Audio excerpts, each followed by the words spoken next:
भारत में अल्ट्राटेक करेगी 5,477 करोड़ रुपए का निवेश। देश की सबसे बड़ी सीमेंट कंपनी अल्ट्राटेक सीमेंट अपनी क्षमता में 1.28 करोड़ टन विस्तार के लिए 5,477 करोड़ रुपए का निवेश करेगी। इसके बाद कंपनी की कुल उत्पादन क्षमता 13.6 करोड़ टन सालाना से अधिक हो जाएगी। कंपनी के निदेशक मंडल ने इस निवेश को मंजूरी प्रदान कर दी है। इसके तहत कंपनी ने कुछ निवेश नए सिरे से प्लांट स्थापित करने पर, जबकि कुछ मौजूदा संयंत्रों में क्षमता विस्तार पर करेगी। कॉन्टैक्टलेस कार्ड पेमेंट की सीमा 5,000 रिजर्व बैंक के ऐलान की बड़ी बात। भारतीय रिजर्व बैंक के मौद्रिक नीति कमेटी की 3 दिवसीय बैठक के नतीजे आ गए हैं। आरबीआई के गवर्नर शक्तिकांत दास ने मौद्रिक नीति समीक्षा की घोषणा कर दी है। अपनी मौद्रिक नीति समीक्षा में रिजर्व बैंक ने ब्याज दरों में कोई बदलाव नहीं किया है, यानी आम लोगों को उनके लोन ईएमआई पर राहत नहीं मिली है। रिजर्व बैंक ने रेपो रेट में 4% और रिजर्व रेपो रेट को 3.35% पर बरकरार रखा है। भारत में सेंसेक्स पहली बार पहुंचा 45,000 पार। भारत के शेयर बाजार में अच्छी तेजी आई और सेंसेक्स ने अपने इतिहास में पहली बार 45,000 का आंकड़ा पार कर लिया। कारोबार के दौरान बढ़ते हुए सेंसेक्स 45,023.79 तक उछल गया।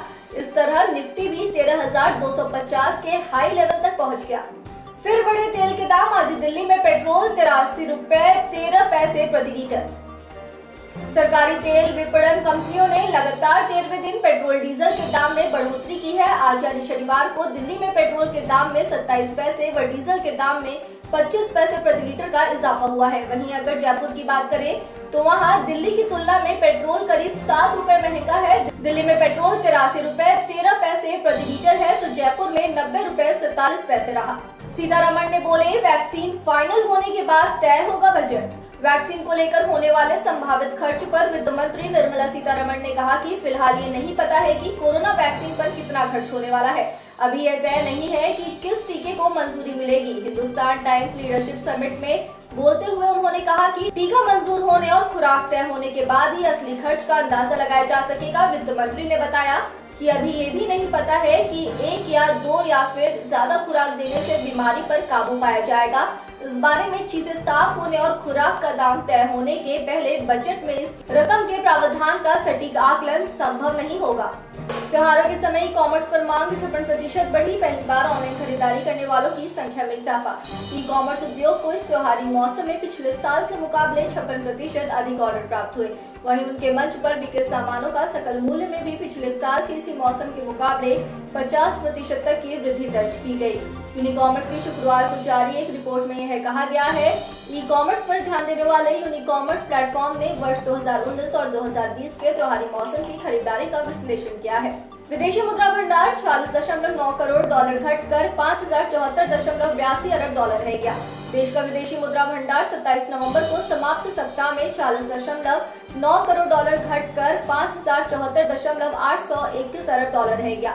भारतीय रिजर्व बैंक के शुक्रवार को जारी आंकड़ों में यह बताया गया। इससे पिछले 20 नवंबर को समाप्त सप्ताह में देश का विदेशी मुद्रा भंडार 2.518 अरब डॉलर की भारी वृद्धि के साथ 575.29 अरब डॉलर हो गया था। समीक्षाधीन अवधि में विदेशी मुद्रा परिसंपत्तियों में भारी वृद्धि के बावजूद विदेशी मुद्रा भंडार में गिरावट रही।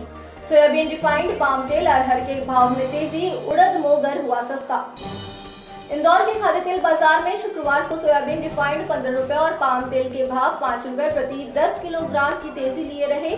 तिलहन में सरसों 50 रुपए प्रति क्विंटल महंगी बिकी। वहीं संयोगितागंज अनाज मंडी में अरहर दाल के भाव में 100 रुपए प्रति क्विंटल की वृद्धि हुई। आज उड़द मोगर 200 रुपए प्रति क्विंटल सस्ती बिकी। पीएम कुसुम योजना के तहत फीडर स्तर के सौर संयंत्र लगाने के लिए दिशा निर्देश जारी। सरकार ने पीएम कुसुम योजना के तहत फीडर स्तर के सौर संयंत्र लगाने को लेकर राज्यों के साथ परामर्श के बाद शुक्रवार को दिशा निर्देश जारी किया। सरकार ने फरवरी 2019 में प्रधानमंत्री किसान ऊर्जा सुरक्षा एवं उत्थान महाअभियान योजना शुरू करने की मंजूरी दी थी। इस योजना का मकसद किसानों को सौर ऊर्जा क्षमता विकसित कराकर उन्हें वित्तीय और जल सुरक्षा उपलब्ध कराना है। इसके जरिए 2022 तक 25,750 मेगावाट बिजली उत्पादन क्षमता का लक्ष्य रखा गया है। दूसरी छमाही में अर्थव्यवस्था वृद्धि रास्ते पर लौटने की उम्मीद। भारतीय रिजर्व बैंक को चालू वित्त वर्ष की दूसरी छमाही में अर्थव्यवस्था के वृद्धि की राह पर लौट आने का अनुमान है। कोरोना वायरस महामारी के कारण अर्थव्यवस्था में पहली तिमाही में 23.9% और दूसरी तिमाही में 7.5% की गिरावट आई है। मौद्रिक नीति समिति की बैठक के बाद भारतीय रिजर्व बैंक के गवर्नर शक्तिकांत दास ने कहा, दूसरी छमाही में कुछ सकारात्मक वृद्धि की उम्मीद है। उन्होंने कहा कि पूरे वित्तीय वर्ष 2020-21 के दौरान अर्थव्यवस्था में 7.5% तक गिरावट रहने का अनुमान है। हालांकि इससे पहले बैंक ने वर्ष के दौरान 9.5% के गिरावट आने का अनुमान लगाया था।